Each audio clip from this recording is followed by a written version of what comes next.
Hello everyone. I want to thank Achin and the parish for this opportunity. Today, I want to talk to you about the power of prayer. Praying is an important part of our spiritual life because it is a way that we communicate with God. Today, I'm going to give you an example of how prayer can improve your life.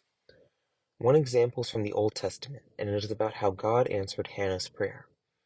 1 Samuel chapter 1 verses 10 through 20 reads, "In her deep anguish, Hannah prayed to the Lord, weeping bitterly.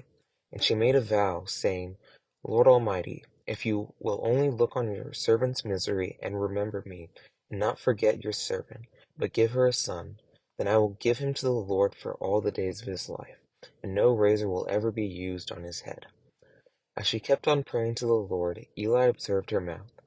Hannah was praying in her heart, and her lips were moving, but her voice was not heard. Eli thought she was drunk, and said to her, "How long are you going to stay drunk? Put away your wine." "Not so, my lord," Hannah replied. "I am a woman who is deeply troubled. I have not been drinking beer or wine. I was pouring out my soul to the Lord. Do not take your servant for a wicked woman. I have been praying here out of my great anguish and grief."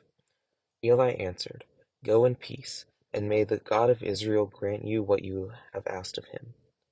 She said, "May your servant find favor in your eyes." And then she went her way and ate something, and her face was no longer downcast.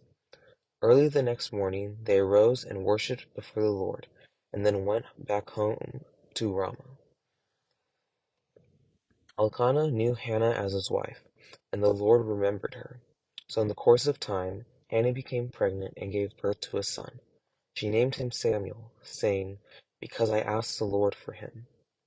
In the passage, Hannah wanted a baby, and she continuously fasted and prayed to God, and God answered her prayer. Just like Hannah, we too should take our needs to God. During this Lenten season, I want to encourage everyone to take their needs to God and continuously pray to Him. Sometimes in our lives, we pray for things like better grades, and we don't always get what we want.